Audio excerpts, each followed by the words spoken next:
Hello बच्चों। तो बेटा आज हम बनाने जा रहे हैं इलेक्ट्रिक चार्ज एंड फील्ड की सेकंड वीडियो। पहली वीडियो में हमने डिस्कस किया था charges and Coulomb's law, right. अब हम बेटा दूसरी वीडियो बनाने जा रहे हैं, छोटी वीडियो होगी और सारे कंसेप्ट बिल्कुल जूस वीडियो है, एकदम लास्ट तक देखना। इतनी वीडियो देखने के बाद आपको 12th की और कोई वीडियो देखने की जरूरत नहीं पड़ेगी, ये मेरी गारंटी। आप इसको देख लोगे इसका मतलब आपने पूरा कवर कर लिया चैप्टर, ठीक है ना बेटा। देखते जाओ, बहुत ही मस्त इंटरेस्टिंग वीडियो है। तो बेटा हेडिंग डाल लो इलेक्ट्रिक चार्ज एंड फील्ड, और ये है हमारा लेक्चर नंबर 2। पिछली क्लास में बेटा हमने किया था चार्जेस, इनकी प्रॉपर्टीज, है ना, बॉडी को किस तरह से चार्ज किया जा सकता है और चार्जेस के बीच में लगने वाला फोर्स। आज इसी को कंटिन्यू करेंगे। तो आज हम पढ़ने जा रहे हैं बेटा सुपरपोजिशन प्रिंसिपल। सुपरपोजिशन प्रिंसिपल, ठीक है जी। सुपरपोजिशन प्रिंसिपल क्या कहता है? मान लेते हैं बेटा एक चार्ज है क्यू नॉट, ठीक है जी। क्या नाम है इसका? Q not. और इसके पास समझो इसके सराउंडेड है कई सारे चार्जेस, Q1, Q2, Q3, ठीक है जी। क्यू नॉट का मान लेते हैं, इसका नाम है लल्लू। क्या नाम है इसका? लल्लू। और ये तीन पहलवान है। अब हमें क्या चाहिए? क्यू नॉट पर कितना फोर्स लगेगा, समझ रहे ना बेटे। यानी क्यू नॉट जो चार्ज है, यानी लल्लू है, वो तीन पहलवानों से घिरा हुआ है और तीनों पहलवान इसको मार रहे हैं। तो लल्लू यानी जो लल्लू है उस पर टोटल कितना फोर्स लगेगा ये हमें बताना। कैसे निकालेंगे? तो बेटा ये पहलवान समझो, पहलवान P1, ये जब इसको मारेगा तो किधर मारेगा? ऐसे घुसा मारेगा, नहीं ऐसा मारेगा घुसा, चल इधर। तो मान लेते ये फोर्स हो गया F1। जब हम इस वाले पहलवान का फोर्स देख रहे हैं, ठीक है, तो बाकी दोनों पहलवान को एब्सेंट मान लो। भाई इसका फोर्स निकालेंगे तो दूसरों को एब्सेंट मान लो, तभी तो इसका निकलेगा। तो ये मारेगा घुसा, ये छू, तो लल्लू जाएंगे बेचारे इधर। तो पहलवान नंबर P1 ने लल्लू भाई साहब को मारा इधर, तो ये फोर्स लगा F1, राइट। अब पहलवान P1 का काम खत्म।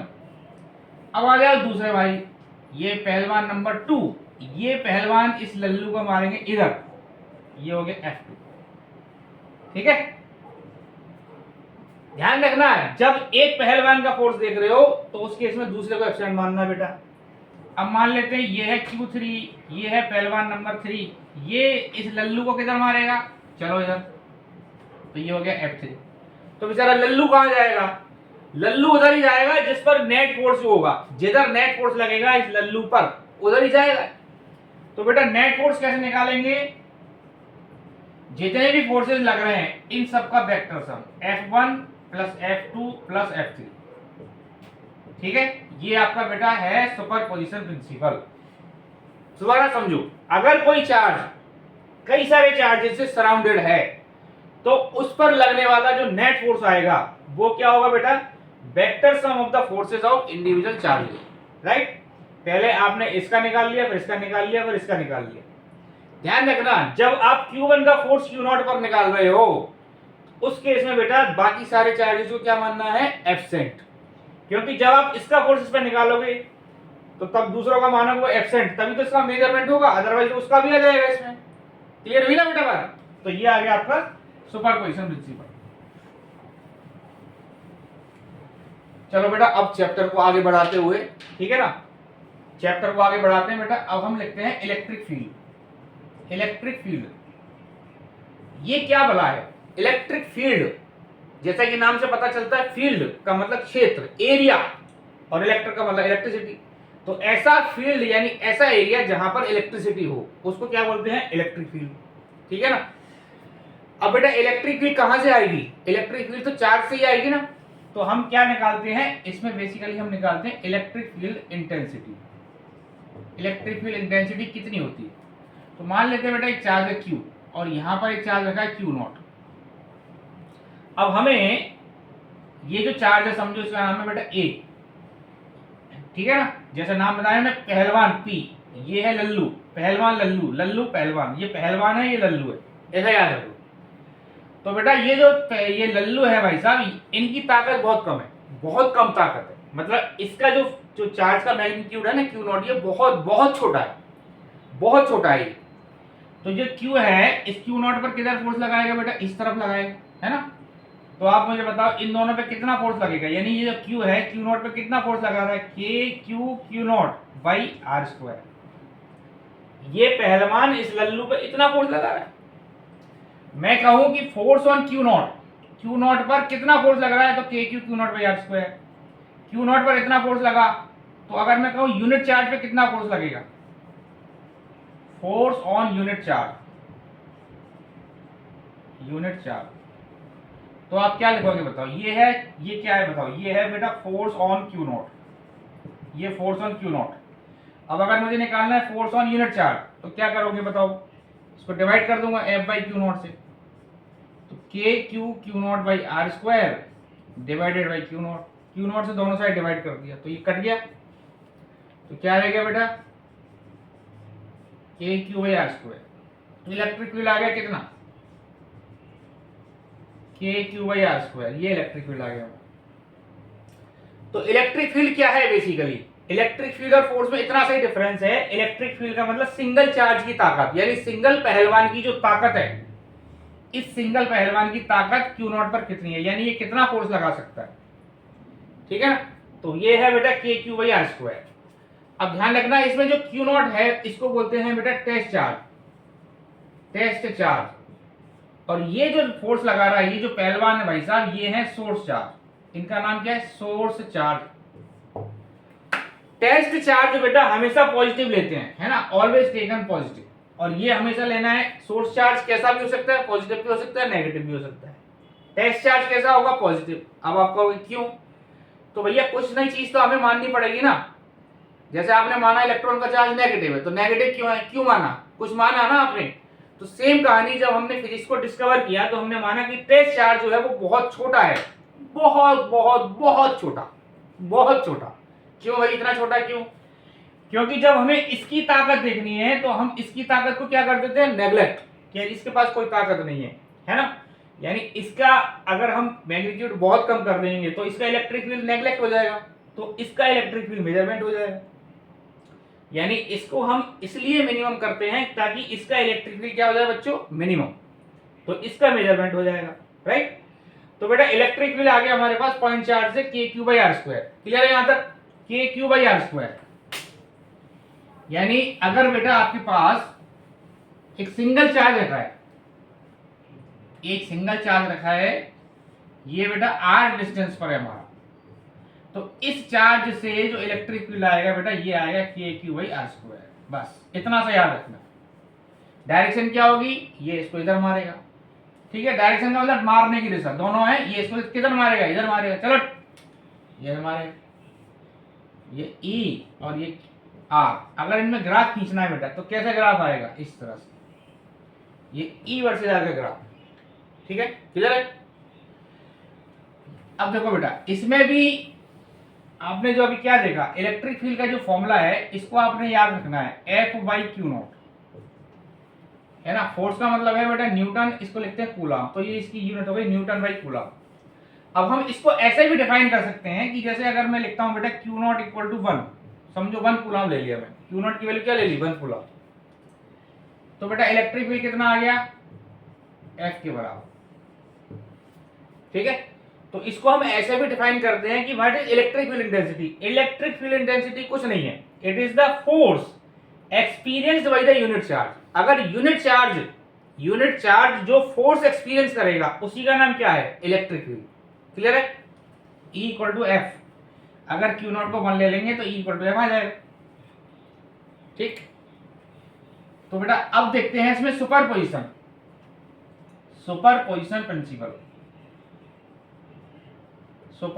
प्रिंसिपल, ठीक है।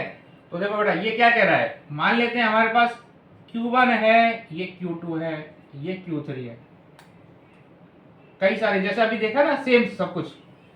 अब यहां पर मुझे इलेक्ट्रिक फील्ड निकालनी इस पॉइंट पर, ठीक है ना, इलेक्ट्रिक फील्ड निकालनी है। तो बेटा कहीं पर भी इलेक्ट्रिक फील्ड निकालना हो तो बार बार में क्यू नॉट नहीं लेंगे, अब हम बार बार में क्या ले लें, 1 कूलम चार्ज ले लिया करो। कहीं पर भी इलेक्ट्रिक फील्ड निकालना है तो +1 चार्ज ले लो, उस पर जो फोर्स लगेगा वही नेट फील्ड आएगा। जैसे अभी हमने किया था बिल्कुल सेम उसी तरह, ये 3 पहलवान हैं, P1 P2 और P3, इसका नाम क्या दिया था मैंने? लल्लू। लल्लू महाराज है, ठीक है जी। पहले लल्लू महाराज का नाम क्या था बच्चों? Q not. अब उस लल्लू की जगह हमने क्या कर दिया इसको? 1 कूलम, बस दैट्स इट। अब ये पहलवान P1 सब कुछ सेम है, ये इधर फोर्स लगाएंगे तो अब जो फोर्स का नाम ये लगाएगा, इसका नाम दे दिया E1, है ना। ये इधर लगाएगा अपना इलेक्ट्रिक फील्ड, ये इधर लगाएगा ये इलेक्ट्रिक फील्ड। यानी इस बार जो Q1 की ताकत है उसका नाम E1 दे दिया। नाम वैसे बेसिकली फोर्स ही है, लेकिन उसको अगर हमने 1 कूलम चार्ज कर दिया तो उसका हो जाएगा E1, यानी इस इंडिविजुअल चार्ज की ताकत है ये, ठीक है। इस पहलवान की ताकत है बेटा E1, जिसको इसके नाम से इलेक्ट्रिक फील्ड। ये है E2, ये है E3। तो इस पर नेट जो फील्ड आएगा that is E1 plus E2 plus E3, ठीक है। दिस इज, बस ये नेट इलेक्ट्रिक फील्ड आ गया, क्लियर है। चलो बेटा एक एग्जांपल लेते हैं, बहुत ही मस्त मस्त वाला, एकदम मस्त। देखो सवाल क्या है बेटा, देखा ही होगा आपने। एक स्क्वायर ले लिया बेटा हमने, है ना। 12th में आ सकता है, ध्यान रखना। ये वीडियो पर्टिकुलर 12th के लिए, ध्यान रखना बच्चों, है ना।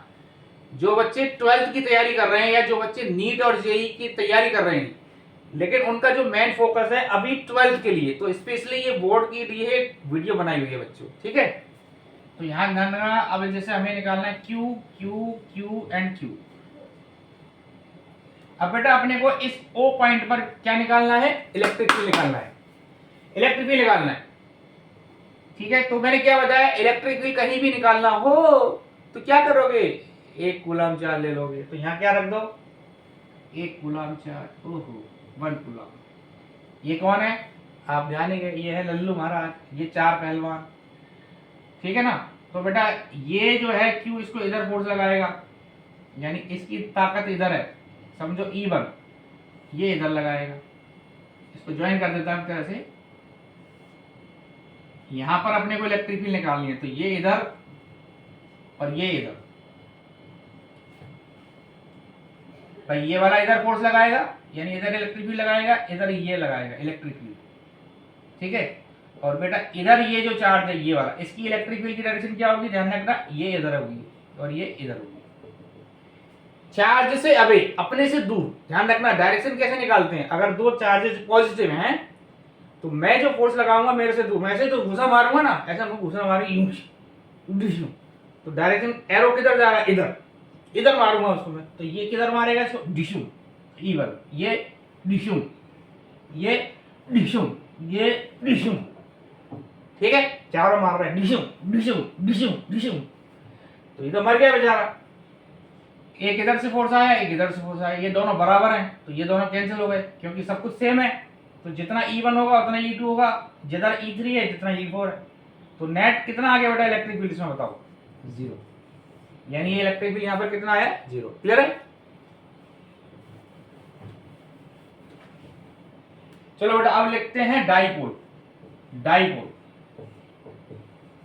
पहले मैं बेटा थ्योरी करा रहा हूं आपको, ताकि आपको पूरा थ्योरी वाला पार्ट कंप्लीट हो जाएगा, ठीक है। थोड़ा वीडियो अगर छोटी होगी तो 1-2 क्वेश्चंस ले लेंगे, लेकिन मैंने कवर किए सारे कंसेप्ट, आप देखते रहो, मस्त वाली फीलिंग आ जाएगी आपको। डाइपोल क्या है बेटा? देखो डाइपोल क्या होता है, जैसे आपने देखा HCl है ना, तो एक चार्ज पॉजिटिव एक minus, H plus Cl minus.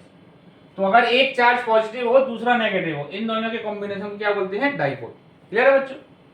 तो बेटा डाइपोल क्या होता है? देखो अगर हम एक चार्ज रख देते हैं -Q, ये रख देते हैं +Q, और मान लेते हैं ये डिस्टेंस समझो 2a, ठीक है, ये डिस्टेंस है 2a, तो इस कॉम्बिनेशन को बोलते हैं बेटा डाइपोल। डाइपोल क्या है?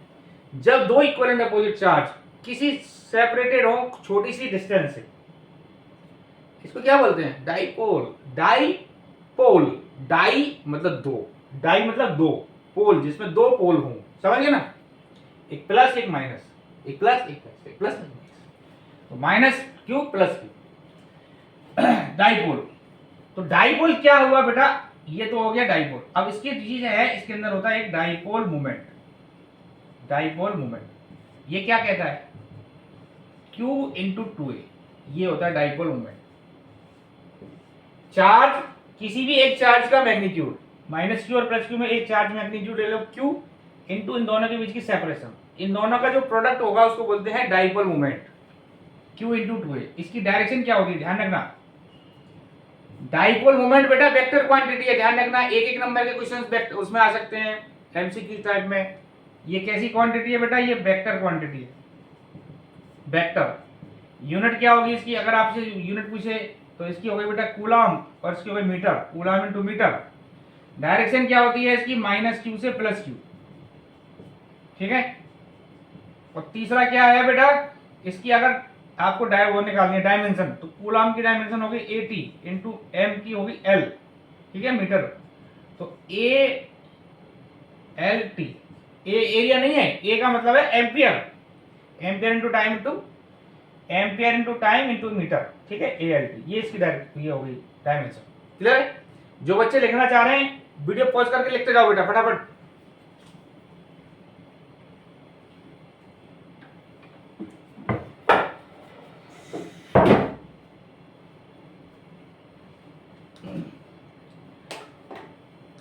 चलो बेटा, अब हम करते हैं electric field due to dipole.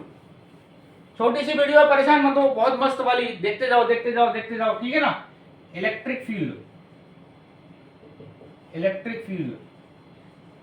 Due to dipole,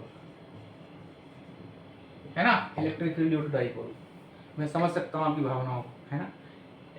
क्या पढ़ाया जा रहा है, छोटी सी वीडियो इतनी लंबी लंबी कर दी। छोटी सी वीडियो है बेटा, डोंट वरी, है ना। तो देखो पहला है एक्सियल लाइन। एक्सियल लाइन तो बेटा इसमें क्या है, एक है -q,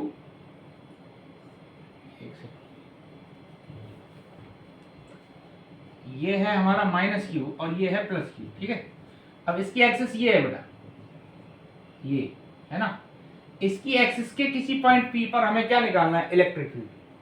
अब आप ध्यान रखना, कहीं पर भी इलेक्ट्रिक फील्ड निकालना है अपने को डाइपोल से, तो डाइपोल की जो डिस्टेंस हम लेते हैं वो डाइपोल के सेंटर से लेते हैं, मतलब ये डिस्टेंस बहुत छोटी है, ठीक है बच्चों। तो डिस्टेंस हमेशा यहां से मेजर करी जाएगी। ये समझो डाइपोल का सेंटर है और सेंटर से r दूरी पर यानी इस पॉइंट पर हमें क्या निकालना है बच्चों, इलेक्ट्रिक फील्ड।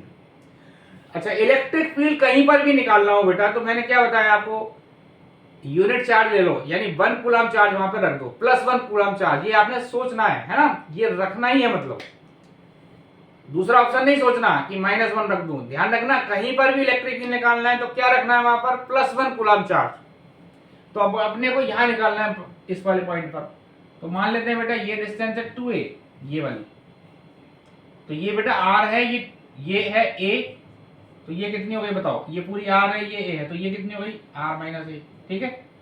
और ये वाली यहां से यहां तक कितनी हो जाएगी, ये a है, ये भी a है, तो ये r, ये a, तो ये कितनी हो गई, r + a, ठीक है। अब आप मुझे बताओ बेटा, हमें इस पॉइंट P पर इलेक्ट्रिक फील्ड निकालना है, तो पहले हम लिखेंगे electric field due to +q। इस +q की वजह से बताओ, ये +q यानी ये जो पहलवान है, ये यहां पर हमने क्या रख दिया, +1 चार्ज, ठीक है। ये इस तरह लल्लू मान लो इसको, लल्लू ये पहलवान, ये भाई साहब क्या करेंगे, डिशुम, उधर धक्का मारेंगे इसको, तो इधर जो फील्ड आया समझो इसका नाम है E1। तो बेटा E1 की वैल्यू क्या होगी समझो, बताओ मुझे, KQ अपॉन, फॉर्मूला क्या है हमारे पास पॉइंट चार्ज से बेटा, KQ/r², ये फॉर्मूला है। तो यहां से कितना आया, KQ अपॉन r - a का स्क्वायर, और डायरेक्शन हो गई इधर, अब क्लियर है। अब -q जो होगा, ये जो -q चार्ज है, ये भाई साहब ये -q चार्ज है, ये इनके फेवर में है ना, ये इसके सपोर्टर है, ये इसको अपनी तरफ खींचेंगे, मेरे पास आ जा भाई। तो ये E - q हुआ है E2, इसकी वैल्यू क्या होगी, ये -q चार्ज है, ये +1 को अपनी तरफ खींचेगा ना, चल मेरे पास, चल मेरे पास, आजा आजा, ये सपोर्टर है इसका। तो क्या लिखेंगे बताओ, KQ अपॉन r + a का स्क्वायर, इसकी डायरेक्शन होगी।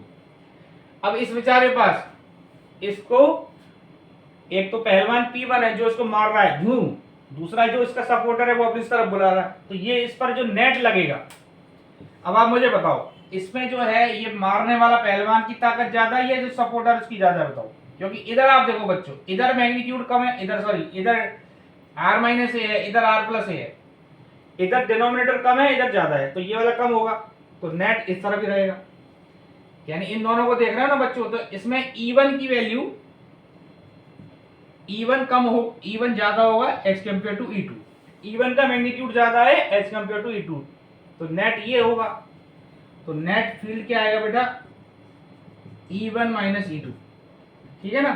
E1 की वैल्यू कितनी है, ये क्यू अपॉन आर माइनस ए का स्क्वायर, समझ आ रही है ना, माइनस ये क्यू अपॉन आर प्लस ए का होल स्क्वायर, ठीक है। अब थोड़ा बेटा इसको मिटा देता हूं, इधर मेरी बोर्ड जगह मेरे पास कम है, तो अब इधर कर रहा हूं। देखो नेट फील्ड आएगा, इसको सॉल्व करेंगे बेटा। तो मैं इसको के क्यू कॉमन ले लिया हमने, इसको इधर ले लिया, आर प्लस ए का स्क्वायर माइनस आर माइनस ए का स्क्वायर अपॉन आर माइनस ए का स्क्वायर आर प्लस ए का स्क्वायर, ठीक है जी। तो बेटा आप देखो के क्यू, आर स्क्वायर से आर स्क्वायर कट गया, ए स्क्वायर से स्क्वायर कट गया, यहाँ हो गया 2ar, यहाँ हो गया 2ar, तो दोनों ऐड हो गए बेटा, ये हो गया 4ar अपॉन ये हो गया R square minus A square का होल स्क्वायर, ठीक है। अच्छा अब बेटा डाइपोल मोमेंट को P से रिप्रेजेंट करते हैं हमारे पास, है ना, P is the dipole moment, उसका फॉर्मूला क्या लिखा हमने, Q इंटू 2a। तो देखो इधर इसको मैं इधर लिख रहा हूं बेटा, ये वाला स्टेप को मैं ड्रॉप कर देता हूं,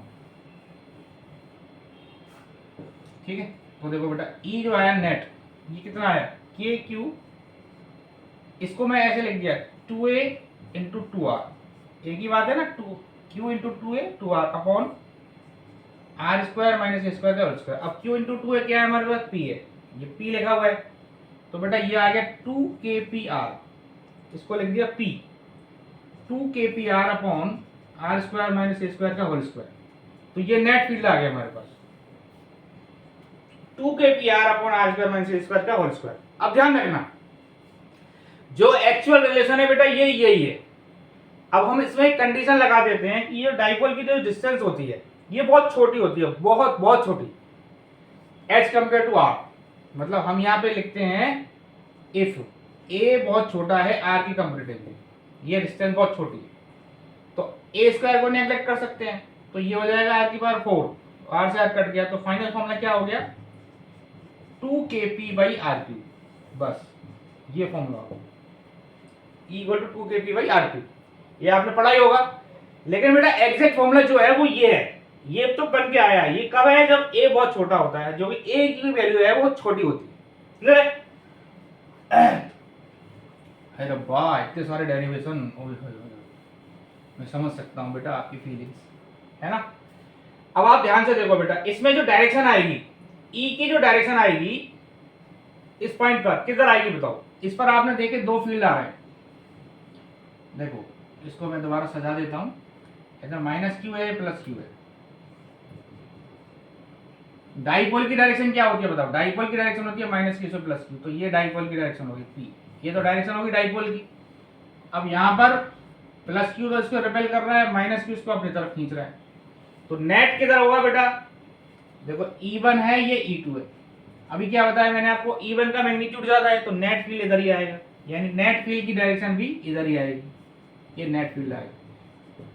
तो एक्सियल लाइन में ध्यान रखना, क्या याद रखना बच्चों, एक्सियल लाइन पर E and P are parallel, जिधर E की डायरेक्शन होगी उधर ही P की डायरेक्शन होगी, क्लियर है। एक्सियल लाइन पर E and P are parallel, ठीक है जी। चलो अब आगे चलते हैं बेटा, हम ले लेते हैं इक्वेटोरियल लाइन, इक्वेटोरियल लाइन, ठीक है। इक्वेटोरियल का मतलब है बेटा परपेंडिकुलर, ये है हमारा dipole minus Q and plus Q, यानी ये दो पहलवान, एक तो है सपोर्टर और एक मारने वाला, ये डिस्टेंस कितनी है 2a। अब यहाँ पर इस पॉइंट पे समझो अपने को P पर इलेक्ट्रिक फील्ड निकालना है, P क्या है बेटा, इसके परपेंडिकुलर, सॉरी ये पर इक्वेटोरियल का मतलब ये जो डाइपोल है इस लाइन के परपेंडिकुलर वाली लाइन पे अपने को इलेक्ट्रिक फील्ड निकालना है, डाइपोल के परपेंडिकुलर, डाइपोल वाली एक्सिस ये है, इसके परपेंडिकुलर। अब मान लेते हैं इस R पॉइंट पर बेटा अपने को इलेक्ट्रिक फील्ड निकालना है, R डिस्टेंस पर इस पॉइंट P पर इलेक्ट्रिक फील्ड निकालना है, क्लियर है। तो फिर वही कहानी, कहीं पर भी इलेक्ट्रिक फील्ड निकालना हो तो क्या करोगे, +1 वाला लल्लू मान लोगे। तो मान लो भैया +1 वाला लल्लू, ये +1। अब देखो ये भाई साहब तो इधर मारेंगे इसको, ठीक है, कैसे मारेंगे, डिशु, ठीक है, -q भाई साहब इसको इधर खींचेंगे, ये इधर खींचेंगे, ठीक है, ये थीटा है, ये थीटा,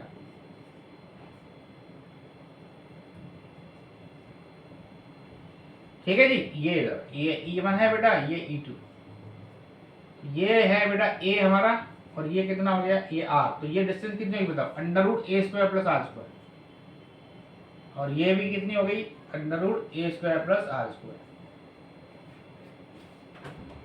अब आप मुझे बताओ बेटा, इस +q वाली वजह से यहाँ पर कितना आएगा इलेक्ट्रिक फील्ड, बताओ।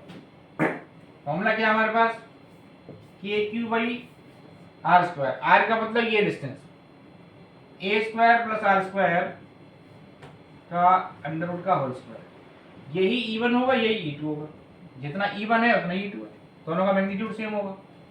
अब बेटा ये एंगल थीटा है तो ये भी थीटा हो गया, और ये थीटा है तो ये भी थीटा हो गया। कैसे हुआ, देखो ये थीटा है तो ये भी थीटा हो गया ना। कौन सा एंगल है बेटा, ये करस्पॉन्डिंग, ये और ये कौन से एंगल है, ये ऑल्टरनेट एंगल है, क्लियर है।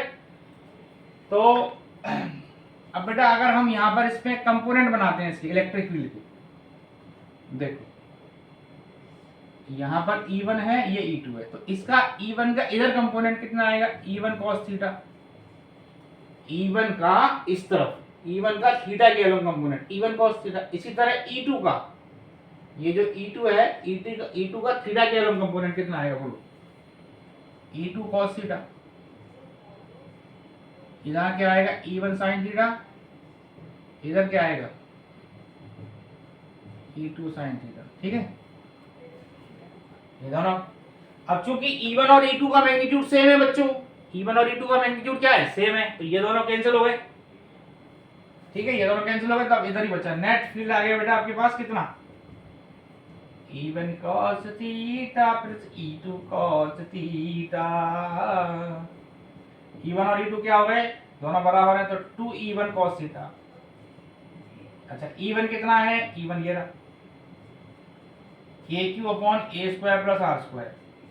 अब cos थीटा कितना आएगा बेटा, cos थीटा इस वाले ट्रायंगल से निकाल लो। cos थीटा क्या होता है, बेस बाई हाइपोटेन्यूज। देखो ये है q a और हाइपोटेन्यूज ये रहा a/, देखो cos थीटा क्या होगा, base upon hypotenuse, base by hypotenuse, तो ये a/√a² + r²।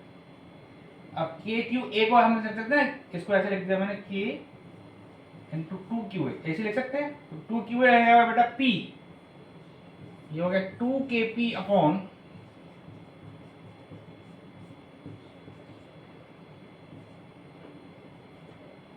a² + r² के बाद 3/2,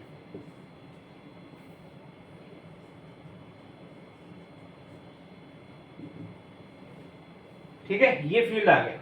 अब इसमें भी वही कहानी, अगर a बहुत छोटा है बेटा r के कंपैरेटिवली, तो a को नेग्लेक्ट कर सकते हैं, तो यहाँ रह जाएगा r² की पावर 3/2, 2 से 2 कट गया, तो ये आ गया, सॉरी ये एक मिनट, ये 2 नहीं है, यहाँ 2q है तो p हो गया ना, kp/r, तो बेटा ये आया kp/r3, ये फॉर्मूला है ना।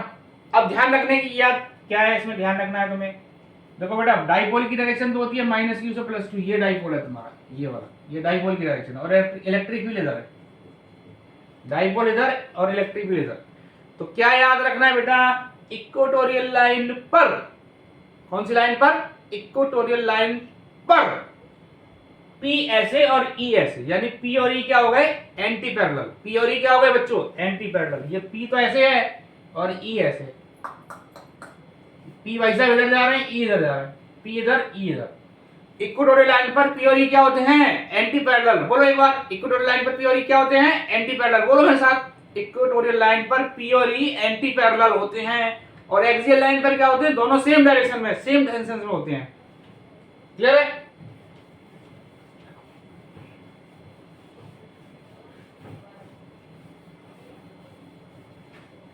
चलो जी, अब हम करते हैं बेटा जनरल, है ना, इन जनरल जनरल पॉइंट ले लिया कोई, ऐसे हमने लिया बेटा माइनस क्यू अरे प्लस क्यू, और हमें यहाँ इस पॉइंट पर निकालना है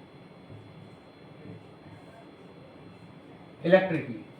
तो बेटा इसका डेरिवेशन मैं नहीं करूंगा, इसको तुम लिख लो के P by R cube under root 1+3 cos square theta. In general मतलब कहीं पर भी निकालना है तो इन जनरल ये फॉर्मूला है। थीटा किसके बीच में एंगल है बेटा, इसमें ध्यान रखना, थीटा क्या है इसमें ध्यान रखना, angle between P and R. P का मतलब डाइपोल, देखो डाइपोल की डायरेक्शन तो इधर है बेटा, ये डाइपोल है तुम्हारा, ये पी हो गया, और आर ये आर की डायरेक्शन है, तो पी और आर के बीच का एंगल है, पी इधर है बेटा और आर इधर है, इसके बीच का एंगल है थीटा। तो समझो अगर मुझे ये जनरल फॉर्मूला है, अगर मुझे एक्सियल लाइन पर निकालना है तो एक्सियल लाइन पे पी और ई दोनों पैरेलल होते हैं, आपको पता है ये थीटा कितना हो जाएगा बेटा 0। तो बेटा 1+3 cos 0 की वैल्यू 1 हो गई, तो 1+3 4 का इंटरवल 2 के भी आर क्यूब हो गया। और इक्वेटोरियल लाइन पर क्या आएगा थीटा, थीटा कितना आएगा इक्वेटोरियल लाइन पे बताओ, इक्वेटोरियल लाइन है ना यहाँ पर, इक्वेटोरियल लाइन पर पी और आर में कितना एंगल था, पी यूं था आर यूं है, कितना एंगल है 0 डिग्री, सॉरी 90, तो 90 पुट कर देंगे यहाँ पर, 3 cos 90 हो गया 0, तो के पी बाई आर क्यूब, ठीक है ना। दोबारा समझो, एक्सियल लाइन पर पी और आर में कितना एंगल था, पी भी ऐसे ही था और आर भी ऐसे ही था, थीटा की वैल्यू 0 है। इक्वेटोरियल पर पी ऐसे आर ऐसे, थीटा कितना हो गया 90, ठीक है ना बच्चों। तो ये आ गया बेटा डाइपोल। अब हम लिखते हैं force, torque, torque on dipole, है ना, डाइपोल पर लगने वाला टॉर्क। तो बेटा जैसे मान लेते हैं हमारे पास एक यूनिफॉर्म इलेक्ट्रिक फील्ड है,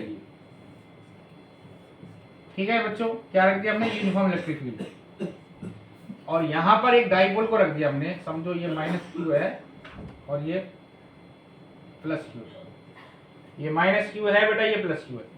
तो अभी आपने देखा कि अगर हमने इलेक्ट्रिक फील्ड का फॉर्मूला क्या लिखा बेटा F/Q0, तो यानी F कितना आगे बोलो Q0 × E, ठीक है। तो बेटा -q तो इधर भागेगा, इस पर फोर्स लगेगा इधर QE, इसका मैग्नीट्यूड इधर होगा, इस पे इधर लगेगा, क्योंकि इलेक्ट्रिक फील्ड लाइन क्या होती है प्लस से माइनस जाती है, तो -q इधर भागेगा +q इधर भागेगा, इधर माइनस है इधर plus, electric field line plus से माइनस जा रही, तो ये इधर भागे वैसा ये इधर भागे। तो अब आप मुझे बताओ इस डाइपोल पर नेट फोर्स कितना आएगा बताओ, नेट फोर्स तो 0 है क्योंकि QE इधर है QE इधर, नेट फोर्स 0 बच्चों। लेकिन क्या ये दोनों फोर्सेस एक ही लाइन पर हैं, मतलब इस तरह से तो नहीं है ना कि एक ही लाइन पर हो, ऐसे QE और QE ऐसे नहीं है, ये दोनों कैंसिल हो गए, दोनों फोर्स तो 0 आ गया, लेकिन ये दोनों एक ही लाइन में नहीं है। अगर एक ही लाइन में नहीं है तो क्या करेंगे दोनों, ये दोनों इसको घुमा देंगे, टॉर्क करा देंगे। देखो कैसे, देखो जैसे ये समझो, ये है बेटा मार्कर, समझ आ रहा है, एक फोर्स लग रहा है ऐसे और एक ऐसा लग रहा है, एक ऐसे एक ऐसे, तो ये क्या करेंगे, ये तो इसको इधर घुमाएगा, ये इसको घुमाएगा, तो ये ऐसे ऐसे घूमेगा, है ऐसे घूम जाएगा, समझ रहे हो बच्चों। तो बेटा इसमें बनेगा टॉर्क, जैसे ये एंगल है थीटा और ये है डिस्टेंस हमारी 2a, ये है 2a, तो बेटा 2a का इधर कंपोनेंट होगा 2a cos थीटा और इधर कितना आ गया 2a sin थीटा। अब आपने रोटेशनल मोशन चैप्टर पढ़ा होगा ना बेटा 11th क्लास में, तो ये वाला जो है डाइपोल, इस पर एक फोर्स इधर लग रहा है, एक इधर लग रहा है, तो दोनों उसको ऐसे घुमा देंगे, तो इस पर लगने वाले जो टॉर्क होगा, टॉर्क ऑन डाइपोल, टॉर्क का फॉर्मूला क्या होता है बताओ, आइदर फोर्स, दोनों में से कोई भी एक फोर्स इनटू दोनों के फोर्स के बीच की परपेंडिकुलर डिस्टेंस। कोई भी फोर्स ले लिया बेटा, एक इधर और दोनों के बीच की परपेंडिकुलर डिस्टेंस, एक QE इधर एक QE इधर, तो QE इनटू परपेंडिकुलर डिस्टेंस कितने आ गई 2a sin थीटा। अरे भैया यही तो डिस्टेंस है बस, तो ये टॉर्क है। अब आप मुझे बताओ बेटा टॉर्क कितना आ गया, Q into 2a into E sin theta, इसको लिख दिया मैंने P, तो ये हो गया PE sin थीटा, ठीक है। इसको ऐसे लिख सकते हैं P × E, ये टॉर्क आ गया। Torque equal to P cross E, है ना, पी क्रॉस ई। तो अगर हमने क्या बोला, अगर हम डाइपोल को यूनिफॉर्म इलेक्ट्रिक फील्ड में रख देते हैं, यूनिफॉर्म का मतलब सब जगह इलेक्ट्रिक फील्ड सेम हो, सब जगह कांस्टेंट हो, जितनी यहाँ है उतनी यहाँ, जितनी यहाँ है उतनी यहाँ, सब जगह सेम है। जैसे यहाँ 10 न्यूटन पर कूलम है तो यहाँ भी इतना, यहाँ भी इतना, यहाँ भी इतना, सब जगह every point electric field is same, that is called uniform electric field, है ना। तो बेटा Q इंटू ए, तो अगर हम यूनिफॉर्म इलेक्ट्रिक फील्ड में रख देंगे तो क्या होगा, इस पर लगने वाला नेट फोर्स 0, Q इधर इधर Q इधर कैंसिल हो गया। लेकिन ये दोनों फोर्सेस क्या करेंगे, इसको ऐसे ऐसे ऐसे ऐसे ऐसे ऐसे घुमा देंगे, ये देखो ऐसे घुमा देंगे, है ना। तो क्या बना देंगे इसमें, टाइपोल, सॉरी टॉर्क बना देंगे। तो अगर आपसे पूछा जाए इसमें, अगर हम यूनिफॉर्म डाइपोल को यूनिफॉर्म इलेक्ट्रिक फील्ड में रखेंगे तो नेट फोर्स होगा 0 बेटा, लेकिन नेट टॉर्क 0 नहीं होगा, है ना। यानी ये डाइपोल जो है ना, ये रोटेट करेगा, चलेगा नहीं, केवल रोटेट करेगा, घूमेगा। क्लियर है। अब हम करते हैं बेटा इसको नॉन यूनिफॉर्म इलेक्ट्रिक फील्ड में रख देते हैं। किस में रख रहे हैं बेटा, non uniform electric field, non uniform electric field, ठीक है जी, नॉन यूनिफॉर्म इलेक्ट्रिक फील्ड। ये क्या कहता है बेटा, जैसे ये डाइपोल है,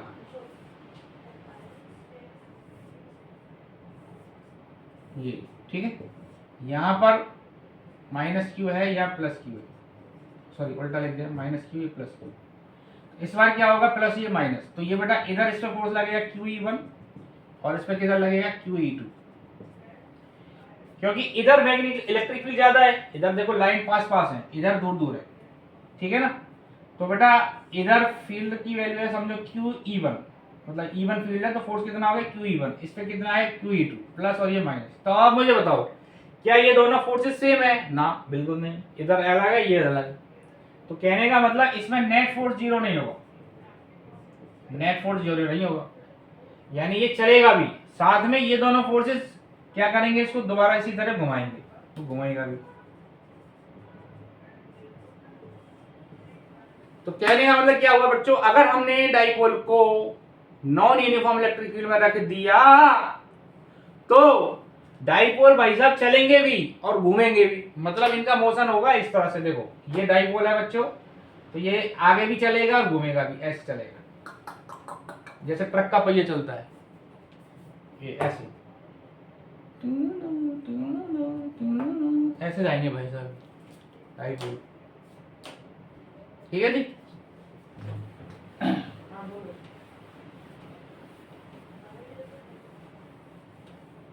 तो ये आ गया बेटा हमारा डाइपोल वाला पार्ट खत्म। अब हम लिखते हैं properties of electric field lines. Electric field lines की क्या प्रॉपर्टी होती है, properties of electric field lines, ठीक है ना। ये आ सकता है बेटा 12th में आपके 2 नंबर का या 3 नंबर का, है ना, property of electric field line. काफी सारी चीजें तो आपको आती हैं, फिर भी एक बार फटाफट रिवाइज कर लेते हैं। Property of electric field line क्या होती है बेटा, जैसा कि आपको पता ही है, इलेक्ट्रिक फील्ड लाइंस क्या होती है, basically these are the imaginary lines. Imaginary lines है ये, एक्चुअल में आपको दिखाई नहीं देती, लेकिन इमेजिनरी लाइंस है कि हम ये देखते हैं कि अगर ये लाइन कहीं प्रेजेंट है, अवेलेबल है, दैट मींस वहां पर इलेक्ट्रिक फील्ड है, ठीक है जी। Electric field lines basically imaginary lines हैं जहां पर हम ये मानते हैं कि एक पॉजिटिव चार्ज, एक टेस्ट चार्ज जहां जहां जहां जहां जहां भाग रहा है, तो वो जो जहां जहां जा रहा है वो उसका जो पाथ होगा वही इलेक्ट्रिक फील्ड लाइंस, ठीक है जी। तो इसकी प्रॉपर्टी क्या होगी बेटा, तो पहली प्रॉपर्टी क्या है कि अगर इलेक्ट्रिक फील्ड लाइन ऐसे जा रही है कहीं, अगर मैं इस पर टेंजेंट ड्रॉ कर देता हूं, tangent on electric field lines gives the direction of electric field, पहली प्रॉपर्टी। दूसरी है इलेक्ट्रिक फील्ड लाइंस बेटा हमेशा पॉजिटिव चार्ज से निकलती है और माइनस पे जाती है, प्लस से चलेगी माइनस पे जाएगी, प्लस से चलेंगी माइनस पे जाएगी, ठीक है। तीसरी प्रॉपर्टी क्या है कि दो इलेक्ट्रिक फील्ड लाइंस कभी भी इंटरसेक्ट नहीं कर सकती, ऐसे ऐसे नहीं हो सकता है कि दो इलेक्ट्रिक फील्ड लाइन ऐसे इंटरसेक्ट कर जाएं। क्यों, ऐसा क्यों, देखो अभी आपको पता है कि अगर हम इलेक्ट्रिक फील्ड लाइंस पर टेंजेंट ड्रॉ कर देते हैं तो क्या हमें मिलेगा बेटा, इलेक्ट्रिक फील्ड की डायरेक्शन। तो देखो अगर मैं इस पॉइंट पे टेंजेंट ड्रॉ करूंगा तो एक इधर आ जाएगा, एक इधर आ जाएगा, यानी एक ही पॉइंट पर दो इलेक्ट्रिक फील्ड पॉसिबल नहीं हो सकते, ऐसे भी हो सकता है, ऐसे भी हो सकता है। इलेक्ट्रिक फील्ड बेसिकली क्या है बच्चों, अभी रेनॉल्ड क्या बताया, it is the path of a test charge. यानी आप ये कह रहे हो कि टेस्ट चार्ज एक ही टाइम पर वो इधर भी जा रहा है और इधर भी जा रहा है। ऐसा तो नहीं हो सकता ना, या तो भाई साहब इधर ही जाएंगे वो या इधर जाएंगे। तो एक समय पर एक टाइम पर दो डायरेक्शन नहीं हो सकती इलेक्ट्रिक फील्ड की। तो तीन प्रॉपर्टी समझ आई। चौथी देखें बेटा कि इलेक्ट्रिक फील्ड लाइंस है ना, कंटिन्यूअस लाइंस होती है। इलेक्ट्रिक फील्ड लाइन कैसी होती है, कंटिन्यूअस। इलेक्ट्रिक फील्ड, ईएफ का मतलब electric field lines are continuous, मतलब अगर एक बार लाइन प्लस से निकल गई तो ये चलती जाएगी, टूटेगी नहीं बीच में कभी भी। ये जब तक इसको माइनस क्यू चार्ज नहीं मिलेगा तब तक ये अपना चलती रहेगी, चाहे वो चार्ज माइनस इनफाइनाइट पर हो। क्लियर है। इलेक्ट्रिक फील्ड लाइंस जो चली वो हमेशा प्लस से निकलेगी और कहां जाके मिलेगी, माइनस पे जाके मिलेगी, है ना। जैसे गोमती नदी कहाँ से निकलती है, कहाँ जाके मिलती है। गंगा नदी कहाँ से जाके कहाँ निकलती है, कहाँ जाके मिलती है। भैया गंगा नदी कहाँ से निकलती है, गंगोत्री से। कहाँ जाके मिलती है, गंगा सागर। इसी तरह इलेक्ट्रिक फील्ड लाइंस कहाँ से निकलेगी, प्लस से निकलेगी, प्लस क्यू से। कहाँ जाके मिलेंगी, माइनस पे ही जाके मिलेगी ये। अब माइनस क्यू को जब तक नहीं मिलेगा ये चलती जाएगी, चाहे माइनस क्यू कहाँ पर हो, इनफाइनाइट पर हो, रुकेगी नहीं। तो इलेक्ट्रिक फील्ड लाइंस क्या होती है, कंटिन्यूअस लाइंस होती है ना। पांचवी प्रॉपर्टी है बेटा, electric field lines will never form close loop. जैसे ये प्लस क्यू लाइन है, ये लाइन जैसे यहां से निकली तो ये कभी भी क्लोज लूप नहीं बनाती। क्लोज लूप का मतलब अगर आपने प्लस से निकली तो वापस ये प्लस पर कभी नहीं आएगी, ये पॉसिबल नहीं है ना। प्लस से चल के प्लस पे कभी नहीं आएगी। प्लस से चल के कहां जाएगी, कौन है इसका दोस्त, अरे इसकी गर्लफ्रेंड कौन है, इसकी गर्लफ्रेंड तो माइनस क्यू। तो ये प्लस से निकलेगी और कहां जाएगी, माइनस क्यू। ये प्लस से चल के वापसी प्लस पर नहीं आएगी। क्लियर है। तो बेटा 5-6 प्रॉपर्टी हो गई। और देखो, अगर इलेक्ट्रिक फील्ड लाइंस पास पास है, यानी रिलेटिव क्लोजनेस जो होती है इलेक्ट्रिक फील्ड की स्ट्रेंथ को देती है। जैसे आप देखो बच्चों, यहां पर इलेक्ट्रिक फील्ड लाइंस पास पास है और यहां समझो दूर दूर है, ठीक है। अगर मैं कहूं ये पॉइंट है ए, ये पॉइंट है बी, तो आप देखो इतने एरिया में 3 लाइन है, यहां पर इतने एरिया में एक ही लाइन है।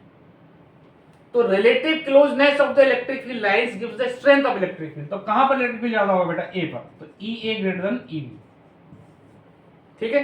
तो ये हमने इलेक्ट्रिक फील्ड लाइंस डिस्कस कर ली बेटा। ये प्रॉपर्टीज आपको मिलेंगी, लिखी हुई तो एनसीईआरटी में है ही है, तो मैंने आपको सारी बता दी है, इनको आप रट लो, ठीक है ना।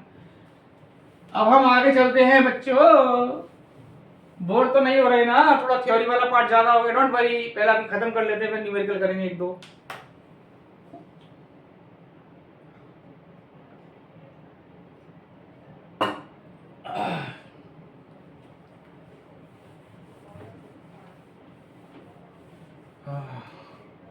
तो फिजिक्स तो क्या बोलोगे तुम, फिजिक्स तो बहुत मस्त सब्जेक्ट है। फिजिक्स तो बोलते हैं अगर तुम मिल जाओ जमाना छोड़ देंगे हम। फिजिक्स अगर तुम मिल जाए तो हम जमाना छोड़ देंगे, देखिए, है ना। तो कम ऑन, फिजिक्स बहुत मस्त सब्जेक्ट है। तो बेटा अब आ जाते हैं हम क्या, इलेक्ट्रिक फ्लक्स। इलेक्ट्रिक फ्लक्स है ना। फ्लक्स क्या होता है, फ्लक्स का मतलब होता है बेटा फ्लो होना। क्या होता है, इलेक्ट्रिक फ्लक्स। फ्लक्स का मतलब होता है बेटा फ्लो होना। जैसे हमारे पास कोई ये इस तरह से, पहले इलेक्ट्रिक फ्लक्स देख रहे हैं ना। पहले आपको एक चीज बता देता हूं मैं, एरिया वेक्टर। एरिया वेक्टर ध्यान रखना, एरिया का मतलब, एरिया एक वेक्टर क्वांटिटी है, ध्यान रखना। जैसे ये एक एरिया है हमारे पास, एरिया वेक्टर, ये एरिया है समझो, ये साइड है बेटा ए और ये है बी। अगर मैं कहूं कि इसकी एरिया की डायरेक्शन क्या होगी, तो आपका आंसर क्या होगा, एरिया की जो डायरेक्शन होती है वो एरिया के परपेंडिकुलर होती है। एरिया के परपेंडिकुलर मतलब ऐसे होगी, ये इसकी टुवर्ड्स भी हो सकती है, बट हम लेते हैं हमेशा अवे, है ना। तो एरिया की डायरेक्शन क्या लेनी है आपने, अवे फ्रॉम द एरिया, जो भी आपका एरिया है इसके परपेंडिकुलर अवे, ये डायरेक्शन है एरिया वेक्टर। तो एरिया वेक्टर मतलब एरिया के परपेंडिकुलर, ऊपर भी हो सकता है नीचे भी हो सकता है, ये भी हो सकता है, अपने से अवे और परपेंडिकुलर, ये एरिया वेक्टर। तो बेटा अब हमें फ्लक्स निकालना है, समझो जैसे फ्लक्स निकालना है, फ्लक्स का मतलब होता है किसी भी एरिया से, जैसे हमारे पास कोई एरिया है समझो ये, ठीक है बच्चों, ये एरिया है, यहां पर एरिया वेक्टर ये रहा, और इलेक्ट्रिक फील्ड लाइंस ये इलेक्ट्रिक फील्ड लाइंस जा रहे हैं, ये इलेक्ट्रिक फील्ड लाइन जा रही है। अब इससे ये जो एरिया है आपका ए बी सी डी से कितनी इलेक्ट्रिक फील्ड लाइन इसको चीर करके जाएंगी, इसको चीर करके अंदर से जानी चाहिए, जितनी इलेक्ट्रिक फील्ड लाइन इसको चीर करके जाएंगी, इसके अंदर से पार हो गया, जैसे गोली मारते हैं ना, गोली मार के बाहर निकल गई इस तरह से, तो जितनी लाइन इसको चीर करके जाएंगी उन्हीं को बोलते हैं बेटा इलेक्ट्रिक फ्लक्स। इलेक्ट्रिक फ्लक्स का मतलब है इलेक्ट्रिक फ्लक्स, इलेक्ट्रिक मतलब एनर्जी मतलब लाइंस। तो total number of field lines crossing any surface, किसी भी सरफेस को टोटल कितनी फील्ड लाइंस जिसको चीर करके जाती हैं उसको बोलते हैं इलेक्ट्रिक फ्लक्स। अच्छा, ये होता है बेटा ई ए कॉस थीटा, ई ए कॉस थीटा।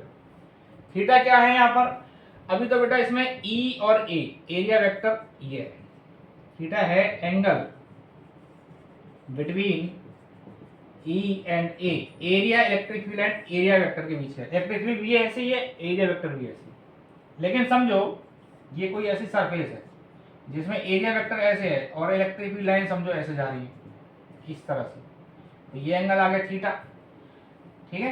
तो थीटा क्या है बेटा, एंगल बिटवीन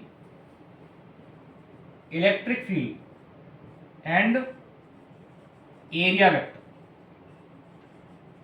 इलेक्ट्रिक फील्ड और एरिया वेक्टर के बीच का एंगल है थीटा, ठीक है। अगर थीटा 0 डिग्री होगा, थीटा मतलब एरिया वेक्टर और इलेक्ट्रिक फील्ड के बीच का एंगल अगर 0 है तो मैक्सिमम फ्लक्स होगा, मतलब ज्यादा से ज्यादा फील्ड लाइन को क्रॉस करके उसको चीर करके जाएंगे अंदर से, तो ये आ गया हमारा इलेक्ट्रिक फ्लक्स। तो बेटा देखो इलेक्ट्रिक फ्लक्स का जो जनरल फॉर्मूला है हमारे पास वो क्या है बताओ, ई ए कॉस थीटा, इसको हम इस तरह से लिख सकते हैं ई डॉट ए, ई डॉट ए, ठीक है, ऐसे लिख सकते हैं, ए भी कॉस रहते हैं ना, ई डॉट ए। तो इसमें क्या है कि अगर इसमें जो हमने ये फॉर्मूला बनाया है इसमें बेटा इलेक्ट्रिक फील्ड ई जो ई है ना ये कांस्टेंट है, ये कांस्टेंट है ना, ये कांस्टेंट इलेक्ट्रिक फील्ड। लेकिन अगर इलेक्ट्रिक फील्ड वेरिएबल हो, और वेरिएबल इलेक्ट्रिक फील्ड, जैसे वेरिएबल मतलब इलेक्ट्रिक फील्ड अलग अलग वेरी कर रहा है, तो इसको हम इस तरह से लिख सकते हैं phi equals to integration of E dot A, E dot A. नहीं समझ आया, चलो इसमें करके दिखाता हूँ। जैसे आप देखो बच्चों, ये कोई सरफेस है हमारे पास, है ना, और यहां से एक चार्ज लगा है, अब यहां से अपने को फ्लक्स निकालना है, तो हम क्या करते हैं, छोटा सा एरिया ले लिया, यहां से पहले ये, ठीक है, ये समझो इलेक्ट्रिक फील्ड है E1 यहाँ, और इसका एरिया है ये छोटा सा एरिया, इसकी डायरेक्शन है समझो ये वाला, ठीक है, ये डायरेक्शन, एरिया सरफेस की डायरेक्शन क्या होगी बताओ, इसके परपेंडिकुलर, और इलेक्ट्रिक फील्ड समझो E1 है ना, E1। तो बेटा कितना फ्लक्स निकला बताओ यहाँ पर, छोटा सा जो फ्लक्स निकलेगा वो क्या आएगा बताओ, E1 into D S, E1 into D S हो गया, ठीक है। अब यहाँ पर कोई दूसरा सा ले लिया मैंने छोटा सा एरिया B5, अब मुझे बताओ बेटा ये क्या आएगा, यहां पर ये ds ये भी छोटा सा एरिया, और यहां चूंकि ये डिस्टेंस अलग अलग है, ये डिस्टेंस समझो r1 है और ये डिस्टेंस है बेटा r2, तो अगर डिस्टेंस अलग अलग हो जाएगी तो बेटा इलेक्ट्रिक फील्ड अलग अलग हो जाएगा ना। देखो इलेक्ट्रिक फील्ड का फॉर्मूला क्या होता है, KQ/r², यहाँ r1 डिस्टेंस, यहाँ r2 डिस्टेंस, तो यहाँ पर इलेक्ट्रिक फील्ड कितना आ गया, E2.ds, ये आ जाएगा, है ना। देखो इसका एरिया वेक्टर इधर और इलेक्ट्रिक फील्ड भी इधर, तो ये आ गया। इसी तरह अगर मैंने यहां ले लिया तो ये इधर आ जाएगा D5 E.ds। तो अगर मुझे टोटल निकालना है इसका, टोटल फ्लक्स कितना निकलेगा, मतलब टोटल इससे कितनी फील्ड लाइन निकलेंगी, तो क्या कर दूंगा, सबको इंटीग्रेशन कर दूंगा, सबको जोड़ दूंगा, सबको जोड़ेंगे तो क्या आएगा बताओ, सबको जोड़ देंगे तो टोटल आ जाएगा ना, टोटल उसको हम कैसे लिखेंगे, ऐसे लिखेंगे ना, इंटीग्रेशन E1 ds। अब ध्यान रखना ये ds सारे आइडेंटिकल लिए हैं, छोटे छोटे अमाउंट है ना, E1 ds plus E2 ds, इस तरह से ऐसे, ठीक है। तो बेटा ये आ गया हमारे पास E1 plus E2 plus E3 है ना इंटू ds। ये समझ आ रहा है ना यहाँ तक? तो ये आ गया बेटा फाई। अब हमें फाई निकालना है, तो ये नेट इलेक्ट्रिक फील्ड हो गया, तो इसको हम इस तरह से लिख सकते हैं E डॉट ds। तो ये जनरल फॉर्मूला आ गया। इधर डी फाई हो गया ना, ये टोटल डी फाई का इंटीग्रेशन कर दिया, तो टोटल फ्लक्स हो गया फाई E डॉट ds। ठीक है जी। देखो अगर इलेक्ट्रिक फील्ड वेरिएबल है तब तो ये फॉर्मूला है E डॉट ds। अगर इलेक्ट्रिक फील्ड कांस्टेंट है तो यह लिखना है E डॉट a, क्योंकि ये अगर यहां पर देखेंगे ना बच्चों, अगर E कांस्टेंट होगा तो E इंटीग्रेशन के बाहर आ जाएगा, तो यही फॉर्मूला आ जाएगा। इलेक्ट्रिक फील्ड अगर वेरिएबल है तो ये लगाना है, अदरवाइज ये लगाना है। क्लियर है? तो कोई ऐसी रॉकेट साइंस नहीं है इसमें। तो बेटा एक सवाल ले लेते हैं हम। तुम तो एक जनरल फॉर्मूला ये याद रखो E डॉट ds, ये E डॉट ds फॉर्मूला है। ठीक है जी। मतलब इसको अगर हम देखा जाए तो अगर इलेक्ट्रिक फील्ड कांस्टेंट हो गया तो बेटा ये हो गया फाई इंटू ds। ठीक है, E और ds का इंटीग्रेशन क्या हो गया s, तो E डॉट s। सेम ही हो गया कि नहीं हो गया बताओ? सेम ही हो गया। यहाँ E डॉट ds सही चल ही रहा है। ठीक है बच्चों, सेम हो गया। तो फ्लक्स का फॉर्मूला क्या आ गया बच्चों हमारे पास? E डॉट a अगर इलेक्ट्रिक फील्ड कांस्टेंट है, अदरवाइज क्या लिखेंगे? E dot ds। ये चीज दो फॉर्मूले आ गए। चलो एक सवाल लेते हैं बेटा। तो एक हमारे पास बेटा क्या है? स्क्वायर है। क्या है ये? सॉरी ये है क्यूब है। ये क्यूब है ना, A B C D E F G H. अब इसको हमने इस यूनिफॉर्म इलेक्ट्रिक फील्ड में रख दिया, इस वाले इस क्यूब को किस में रख दिया बेटा? यूनिफॉर्म इलेक्ट्रिक फील्ड में। और यूनिफॉर्म इलेक्ट्रिक फील्ड जो है वो एक्स एक्सिस के अलोंग जा रही है, एक्स की तरफ ये जा रही है। ठीक है बच्चों। तो अब हमें निकालना है कि इस क्यूब से टोटल कितना फ्लक्स निकलेगा। क्या निकालना है बच्चों? Total flux passing through this cube. Flux निकालना है थ्रू दिस क्यूब। चलो ट्राई करो। एक मिनट में जरा मार्कर में इंक डाल लेता हूं, जब तक ट्राई करो। कितना आएगा बोलो? सोचो सोचो सोचो।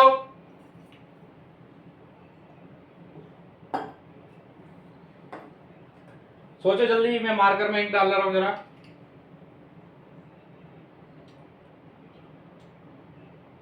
अगर तुम मिल जाओ जमाना छोड़ देंगे हम।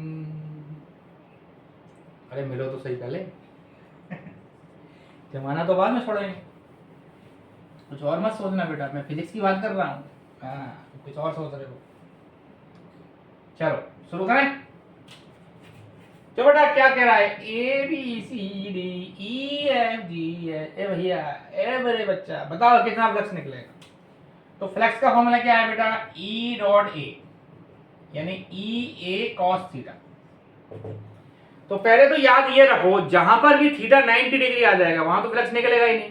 थीटा 90 मतलब इलेक्ट्रिक फील्ड और एरिया वेक्टर के बीच में अगर एरिया 90 डिग्री एंगल आ गया तो फ्लक्स क्या होगा बेटा? जीरो। और एरिया वेक्टर की डायरेक्शन क्या बताई थी मैंने आपको? एरिया से अवे परपेंडिकुलर। तो आप ध्यान से देखो, जैसे ये सरफेस है ई जी एच जी, इसमें तो एरिया वेक्टर इधर हुआ, इसमें नीचे हुआ।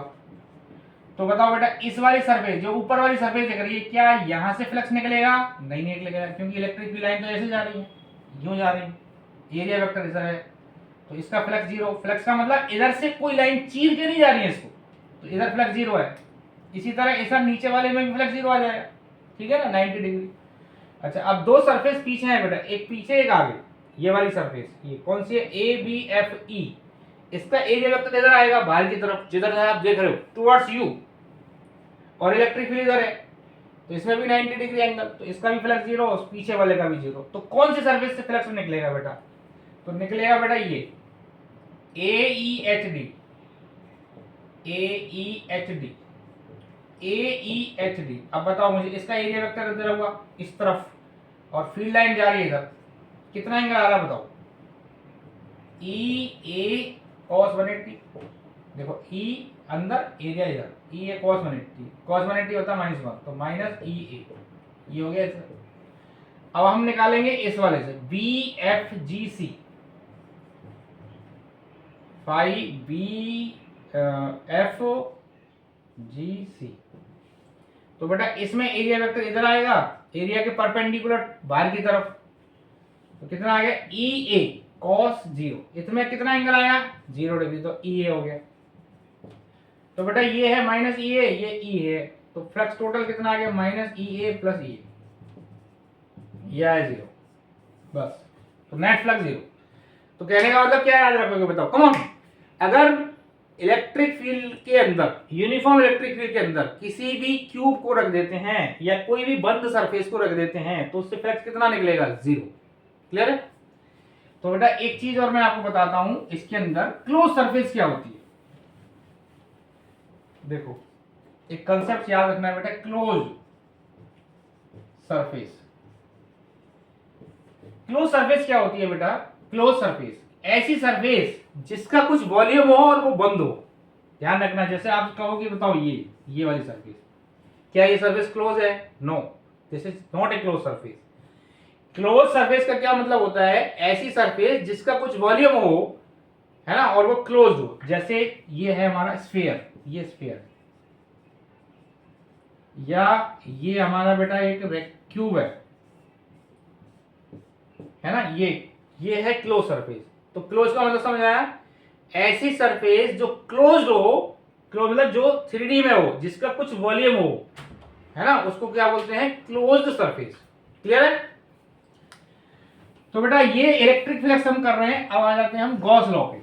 अभी इसके क्वेश्चन हम करेंगे पहले Gauss law, GUA Gauss law. ठीक है? तो बेटा फ्लक्स निकालने के दो तरीके हमारे पास। एक फॉर्मूला तो हमने अभी पढ़ा, क्या लिखा हमने? E डॉट ए अगर इलेक्ट्रिक फील्ड कांस्टेंट है, या फिर अगर इलेक्ट्रिक फील्ड वेरिएबल है तो E डॉट ds, ये लिखा है ना, दो फॉर्मूला। तो ये एक मैथमेटिकल कैलकुलेशन से हम इलेक्ट्रिक फ्लक्स निकालते हैं। मतलब इसमें हम मैथमेटिकल कैलकुलेशन करेंगे जिससे हमारा जो है पार्ट बड़ा भी हो सकता है और छोटा भी हो सकता है, डिपेंड्स। मतलब ज्यादातर बड़े ही होते हैं। तो एक गॉस बेचारे आए हमारे साइंटिस्ट, गॉस महाराज, उन्होंने इसको छोटा कर दिया। उन्होंने कहा कि भाई तुम ये चीज मत करो, मैं तुम्हें सीधा एक फॉर्मूला देता हूँ, एक लॉ देता हूँ, और इस लॉ से तुम जो सवाल एक पन्ने में कर रहे हो उसको एक लाइन में कर लोगे। बोले ऐसे कैसे? हाँ, बोले ऐसे ही। तो गॉस भाई साहब क्या बोलते हैं कि electric flux passing through any closed surface. ध्यान रखना, वर्ड को ध्यान रखना, passing through any closed surface. Electric flux passing through any close surface, close का मतलब जिसका कुछ वॉल्यूम होगा। Electric flux passing through any close surface equals to 1/ε0 times the charge containing in this surface. That's it. क्या बोला उसने कि भैया कोई भी क्लोज सरफेस अपने पास, उससे जो टोटल फ्लक्स निकलेगा वो कितना होगा? वो 1/ε0 times the charge containing in it. और फ्लक्स का फॉर्मूला क्या लिखा हमने? E dot ds। मतलब समझ में नहीं आया सर, किताबी भाषा बोल दी आपने, समझाते हैं आपको। देखो ये कहता है कि मान लेते हैं हमारे पास एक स्फीयर है और यहाँ एक चार्ज रखा है, समझो Q1, दूसरा रखा है Q2। अब बेटा अपने को इस स्फीयर से टोटल फ्लक्स निकालना है। तो एक तो हमारे पास मैथमेटिकल मेथड है जिसको हम करेंगे E डॉट ds। कैसे करेंगे कि भैया यहाँ से पहले निकालेंगे, फिर यहाँ से निकालेंगे, फिर यहाँ से निकालेंगे, फिर सबका इंटीग्रेशन कर देंगे। इसी तरह यहाँ Q2 से निकालेंगे, फिर इसका इंटीग्रेशन कर देंगे। तो क्या होगा बताओ? इसमें बहुत लंबा टाइम लग जाएगा। तो गॉस ने इसी टाइम को बचा दिया। उसने कहा कि हे मूर्खो, तुम ऐसा मत करो, मैं तुम्हें सीधा देता हूं मेथड, ये लो एक लाइन में आंसर। क्या कहता है ये? क्या कहता है कि ये क्या कहता है? ये भाई साहब ये कह रहे हैं कि भैया ये जो स्फीयर है ना तुम्हारा, ये क्लोज दिख रहा है, नहीं दिख रहा है, ये स्फीयर है, इससे टोटल कितनी फील्ड लाइन निकलेंगी, वो क्या होंगी बताओ? यानी जो फ्लक्स निकलेगा जिसको हम लिख रहे हैं E डॉट ds, यही तो फ्लक्स है E डॉट ds, ये किसके बराबर होगा? Q inside. इसमें जो चार्ज रखे हैं कितने रखे हैं? Q1 plus Q2 divided by ε0, that's it. Q3 है ना, समझो Q3 बाहर है। तो इसने क्या करा था? उसने बोला कि जो फ्लक्स निकलेगा उसमें केवल अंदर वाले चार्ज का कंट्रीब्यूशन है, बाहर वाले चार्ज का नहीं है। Q1 plus Q2 by ε0। तो जो फ्लक्स आया वो क्या आया? Q1 plus Q2 by ε0। Clear है? अब आप कहोगे सर बाहर वाले से फ्लक्स क्यों नहीं आ रहा है इसमें, तो बता देता हूं। देखो ये बात समझ में आएगी नहीं, बताओ। गॉस महाराज ने क्या बोला कि भाई इलेक्ट्रिक फ्लक्स जो होगा किसी भी सरफेस से निकलने वाला, कौन सी सरफेस, क्लोज सरफेस होनी चाहिए, क्लोज सरफेस से निकलने वाला फ्लक्स जो होगा दैट इज चार्ज जो होगा इसके अंदर, जैसे Q1 plus Q2 by epsilon naught, ये फ्लक्स है। अब Q3 से फ्लक्स क्यों नहीं है बताओ। फ्लक्स क्या होता है मैंने आपको क्या बताया, किसी भी सरफेस से पास होने वाली लाइंस। तो देखो अगर मैं बोलूं Q3 से फ्लक्स कैसे नहीं है, कितना क्यों नहीं आ रहा इसमें, देखो ऐसे लाइन निकली इससे, तो बेटा इधर जो फ्लक्स होगा और ये इधर फ्लक्स होगा, देखो यहाँ पर जो है एरिया वेक्टर इधर हुआ और फील्ड लाइन ऐसे गई, तो यहाँ फ्लक्स नेगेटिव आएगा, और यहाँ पर क्या आएगा, एरिया वेक्टर भी इधर है, इलेक्ट्रिक फील्ड भी इधर है, ये पॉजिटिव आएगा, तो ये दोनों कैंसिल हो गए, तो इसका कॉन्ट्रीब्यूशन हुआ ही नहीं, तो इसलिए उसने अंदर वाले चार्ज को कंसीडर नहीं किया। क्लियर है। लेकिन एक चीज याद रखना, ये क्वेश्चन आता है, ध्यान रखना, नीट में, जेई में और 12th बोर्ड में जरूर आता है। यहां देखो जैसे ये सरफेस है बेटा, ये Q1 है, ये Q2 है और ये है Q3। यहां पर जो फ्लक्स निकला समझो ये S1 है, ये स्फीयर S1 से जो फ्लक्स निकल रहा है उसमें अंदर वाले चार्ज का कंट्रीब्यूशन होगा। लेकिन अगर आपसे पूछा जाए कि यहां पर इलेक्ट्रिक फील्ड के लिए, electric field is due to all charges, है ना, यानी इलेक्ट्रिक फील्ड, यानी जो फॉर्मूला लिखा है ना हमने यहां पर, देखो क्या लिखा बेटा, E डॉट ds। फ्लक्स में तो अंदर वाले चार्जेस आएंगे, लेकिन जब आप इलेक्ट्रिक फील्ड निकालोगे तो उसमें Q1, Q2 और Q3 तीनों चार्जेस का कंट्रीब्यूशन होगा। कैसे, देखो समझो ऐसे मान लेता हूं मैं कि ये कोई मेरे सरफेस समझो ये वाली, तो यहाँ पर फील्ड इधर से भी आएगी, इधर से भी आएगी, और समझो यहाँ कोई चार्ज रखा है तो इधर से भी आएगी, यानी इस सरफेस से तो लाइन तो सारी पासेज होंगी, यानी इलेक्ट्रिक फील्ड तो सारी तरफ से आएगी। तो क्या बोलना है, देखो मेरे साथ बोलो, electric field is due to all charges whether it is inside और outside. Electric field is due to all charges whether they are inside or outside, while flux is only due to inside charges। Clear है। Flux केवल अंदर वाले charges से आएगा बच्चों, और जो इलेक्ट्रिक फील्ड आएगी that is due to all surrounding charges whether they are inside और आउटसाइड। क्लियर है। यस, चले आगे चलते हैं बेटा। थोड़ी सी 10 मिनट की वीडियो और है, ज्यादा लंबी नहीं होगी, डोंट वरी, बस ये अभी खत्म कर देंगे आपको, ठीक है। बस तुम, यानी क्या बोला तुम्हें, अगर तुम मिल जाओ तो जमाना छोड़ देंगे, मतलब फिजिक्स तुम मिल जाओ बस, और बहुत ही आसान सब्जेक्ट है। तो बेटा आप लिखेंगे application, application of Gauss theorem, है ना, कि इसकी एप्लीकेशन क्या क्या है। तो बेटा पहली है इलेक्ट्रिक फील्ड,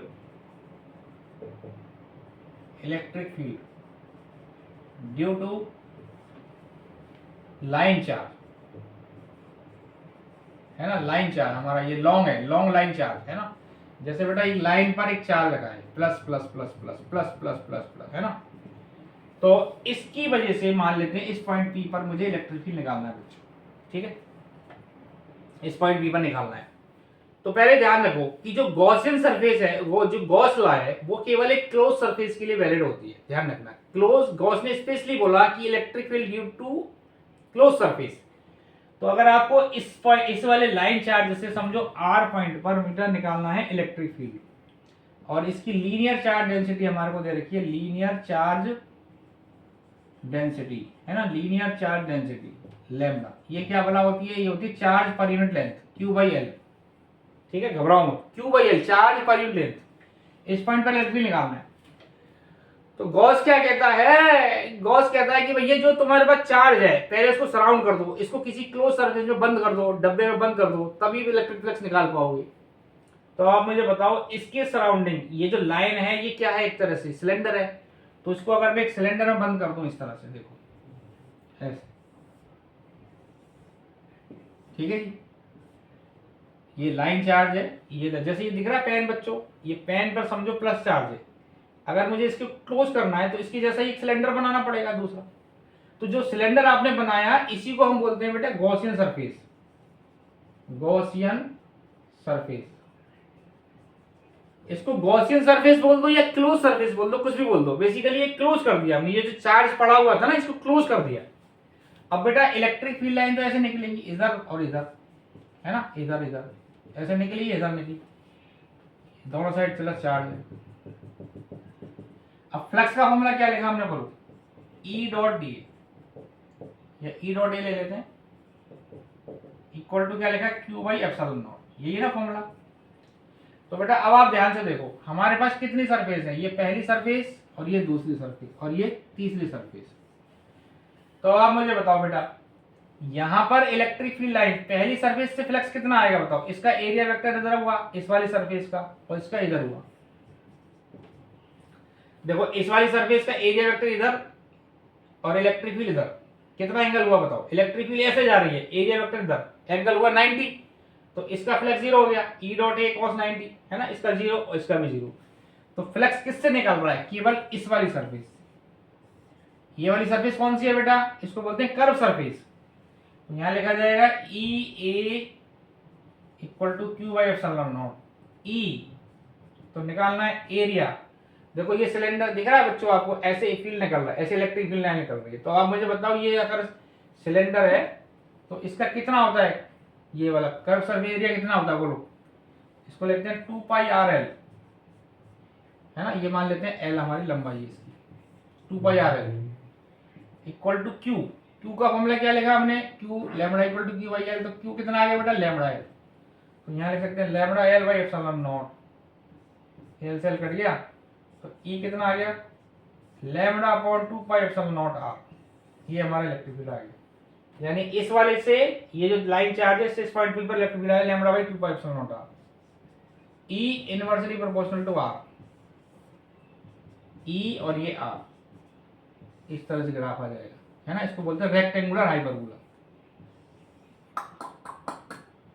चलो भाई बन जाओ लैम्बडा ई और आर, ई और आर के बीच में क्या आ गया रेक्टेंगुलर हाइपरबोला। इस ग्राफ का नाम क्या है, रेक्टेंगुलर हाइपरबोला। ठीक है, क्लियर हो गया ना बच्चों, बता लो फटाफट।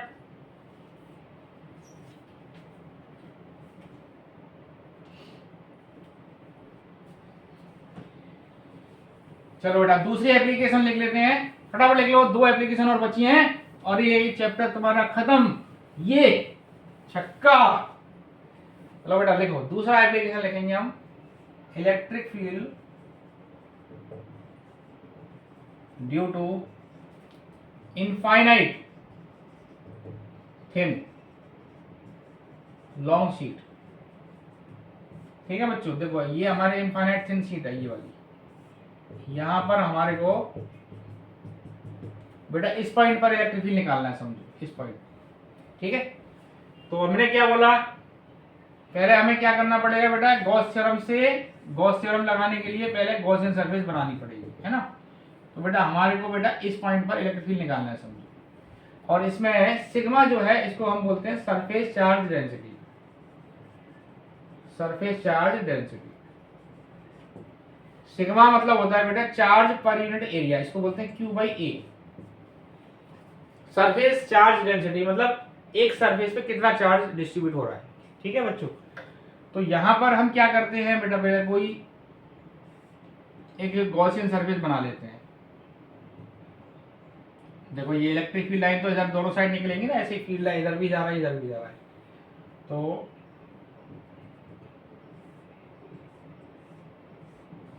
ये हमने एक गॉसियन सरफेस बना ली, समझ गया ना। कुछ भी बना सकते हैं आप, स्क्वायर भी बना सकते हैं इसको। तो ये हमने सिलेंड्रिकल एक गॉसियन सरफेस बना ली। अब आप मुझे बताओ बेटा इलेक्ट्रिक फील्ड लाइन तो ऐसे चल रही है, ऐसे जाएगी इलेक्ट्रिक फील्ड, इधर भी निकलेगी और इधर भी निकलेगी इलेक्ट्रिक फील्ड। तो आप मुझे बताओ बच्चों कि इस वाले सरफेस का, जैसे ये पहली सरफेस है, ये कर्व सरफेस वाली को दूसरी मान लेता हूं और ये तीसरी, इसका एरिया वेक्टर इधर हुआ, इसका इधर हुआ और इसका इधर हुआ। तो अब आप मुझे बताओ इस वाले केस में कौन सी सरफेस से फ्लक्स निकलेगा, मतलब फ्लक्स मतलब किस सरफेस से लाइन चीर कर निकलेंगी। देखो इसमें से जाएंगी ऐसे, क्योंकि एरिया वेक्टर और ये दोनों पैरेलल है, इसमें से भी जाएंगी इधर, लेकिन क्या इधर से जाएंगी, देखो इसका एरिया वेक्टर इधर है, इलेक्ट्रिक फील्ड इधर है, कितना एंगल आ रहा है, इलेक्ट्रिक फील्ड तो ऐसे है, एरिया वेक्टर ऐसे है, कितना एंगल है 90 डिग्री, तो यहाँ फ्लक्स 0 है। तो बेटा हमारा फॉर्मूला क्या लिखा हमने, phi equal to E dot A equal to Q by epsilon naught. अब आप मुझे बताओ बेटा ई, देखो इस वाले सरफेस जो है इसका ई डॉट ए, ये पहली वन से फ्लक्स निकला प्लस दूसरी से तो फ्लक्स जीरो हो गया, अब तीसरी वाले से निकाल लेंगे ई ए तीसरी equal to Q by epsilon naught. ये बात समझ आ गई, ई ए प्लस ई ए, यहाँ लिख रहा हूँ नीचे बेटा, ये तो दोनों सेम ही है, 2EA ये हो गया ना बच्चों, 2EA इक्वल टू क्यू कितना आएगा, देखो क्यू तो ये है ना, देखो यही तो क्यू है यहाँ पर, ये वाला इसका एरिया ए ले रहा हूं मैं यहाँ पर। अरे इस वाले सरफेस पूरा चार्ज तो क्यू है हमारा, कोई ये वाला चार्ज चाहिए, ये वाला है ना, ये वाला चार्ज मैं ले रहा हूँ क्यू, और इसको हम लोग पूरे को कैपिटल की मान लिया, तो इसमें कितना चार्ज आएगा, ये कितना आएगा बताओ, यहां से निकाल लेंगे, Q इक्वल टू क्या लिखेंगे बेटा, सिग्मा इंटू ए। ठीक है बच्चों, ये वाला अब जितना एरिया ये होगा उतना ये होगा, तो इसको लिख सकते हैं sigma A by epsilon not, A से ए कट गया तो ए आ गया sigma by 2 epsilon not, sigma by 2 epsilon not. Clear हो गया, इधर से और इधर से दोनों साइड से फ्लक्स निकल रहा है, मतलब लाइन चीर के जा रही है, इधर से फ्लक्स जीरो है, तो 2EA equal to sigma A epsilon not sigma by 2 epsilon not, तो ये हमारा आ गया electric field due to infinite thin sheet. Clear है बच्चों। अब लास्ट है बेटा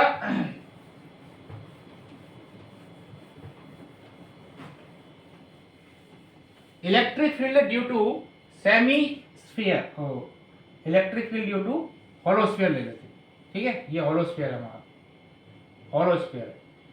अब हम होलोस्फीयर का मतलब अंदर तो कोई चार्ज है नहीं, जो भी हम चार्ज को देंगे तो कहां जाएगा बताओ, जैसे मैंने इसको क्यू चार्ज दिया तो अंदर तो चार्ज है नहीं, सॉरी अंदर तो मटेरियल है नहीं, तो चार्ज कहां जाएगा बेटा, सरफेस पे रह जाएगा, तो सारा चार्ज यहीं पर है, ठीक है, ये सारा चार्ज इसकी सरफेस पर आ गया। तो अब हम क्या निकाल रहे हैं यहाँ पर, EF, EF मतलब GF नहीं, गर्लफ्रेंड नहीं है, इलेक्ट्रिक फील्ड है, EF electric field due to क्या लिखेंगे बेटा, होलोस्फीयर, होलोस्फीयर है ना, इलेक्ट्रिक फील्ड निकालना अपने को होलोस्फीयर से, किसकी हेल्प से निकालना है बेटा, गॉसियन सरफेस, गॉस की तरफ से। गॉस महाराज क्या बोलते हैं कि भैया तुम्हें मैंने मेथड तो दे दिया, लेकिन तुम्हारे को क्या बनाना पड़ेगा, एक गॉसियन सरफेस मतलब एक क्लोज सरफेस बनानी पड़ेगी, तभी निकाल सकते हो। तो बेटा ये चार्ज जो है इस बार ओपन है, ओपन बाउंड्री दिख रही है, ऊपर चार्ज फैला हुआ है, तो इसको हमें क्लोज करना पड़ेगा। क्लोज कैसे करोगे बताओ, इस पर पूरा क्या चार्ज क्यों है, इसकी सिमेट्रिक दूसरा स्फीयर बना लो, एक ये वाला, ये स्फीयर बना लिया आपने, देखो अरे इसको जैसे जैसा ये है वैसे कि वैसे एक दूसरा और बना लो, उसको इसके अंदर फिट कर दिया, मतलब क्लोज हो गया कि नहीं हो गया, देखो इसके अंदर है ये चार्ज, इस वाले जो आपने बनाया है ना ये वाला डॉटेड वाला, इसके अंदर आ गया ये। अब आपको निकालना है, समझो इस पॉइंट पर इलेक्ट्रिक फील्ड, ये यहां से r डिस्टेंस है बेटा, ये r है, इसकी रेडियस r मान लेते हैं, ठीक है। तो सबसे पहले क्या करेंगे, छोटा सा हमने क्या ले लिया बेटा, एरिया ले लिया, समझो ये ds लिया, ठीक है, ds। अब यहां पर आप मुझे बताओ इस पॉइंट पर इलेक्ट्रिक फील्ड की डायरेक्शन होगी बेटा आउटवर्ड, है ना, रेडियली आउटवर्ड्स, इलेक्ट्रिक फील्ड की डायरेक्शन इधर होगी, प्लस से निकलती है लाइंस, ऐसे निकलती हैं, और एरिया वेक्टर इधर हुआ EDS, समझ रहे हो ना बेटा बात। तो यहाँ E और DS ये हमारा फ्लक्स आ गया EDS, तो देखो यहाँ फ्लक्स का फॉर्मूला क्या लिखा हमने, E dot DS equal to क्या लिखा बेटा, Q बाई एप्सिलॉन नॉट,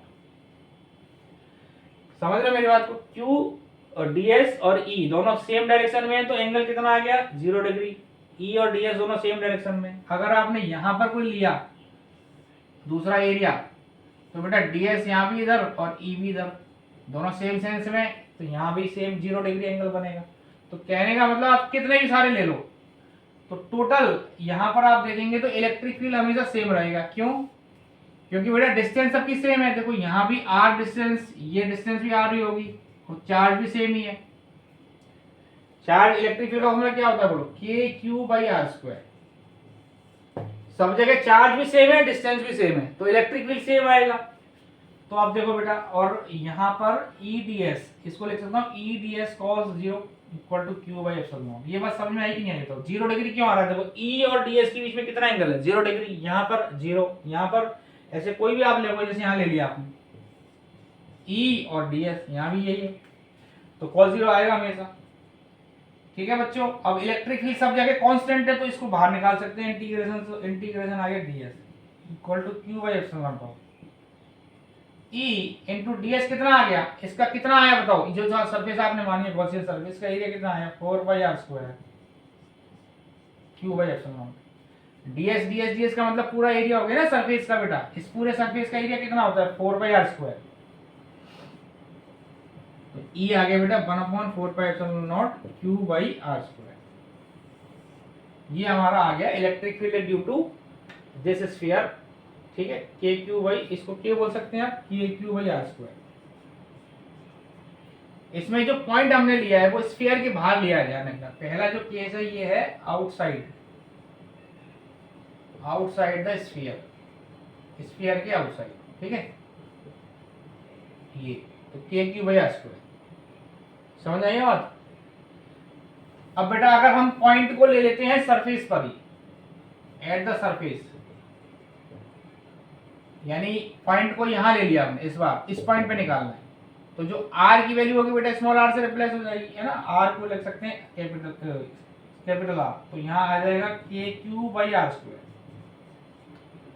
ठीक है जी। अब तीसरा पॉइंट देखो, अगर मैं इस पॉइंट को बेटा अंदर ले लूं, मतलब देखो अगर मुझे निकालना है बेटा, क्या निकालना है?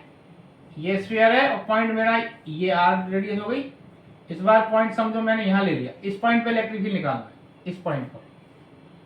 तो बताओ बेटा इस पॉइंट पर इलेक्ट्रिक फील्ड कितना आएगा? अगर मैं यहाँ पे एक गॉसियन सरफेस बनाऊंगा इस तरह से, तो बेटा इस अंदर तो कोई चार्ज है ही नहीं, सारा चार्ज तो बाहर ही पड़ा हुआ है, तो यहाँ इलेक्ट्रिक फील्ड कितना आ जाएगा? 0। समझ गए ना, क्योंकि सारा चार्जेस बाहर है इस पॉइंट के अंदर, इस पॉइंट पे तो कोई चार्ज है ही नहीं, तो इलेक्ट्रिक फील्ड कितना आएगा? 0। तो कहने का मतलब देखो बेटा, अंदर आप कहीं भी ले लो, सेंटर से सरफेस तक, सरफेस से जस्ट अंदर तक इलेक्ट्रिक फील्ड कितना है? 0। यहाँ कितना है? इस पॉइंट पर के क्यू बाई r² सरफेस पर, और जैसे ही बाहर जाएंगे तो वहां कितना आ जाएगा? के क्यू बाई r²।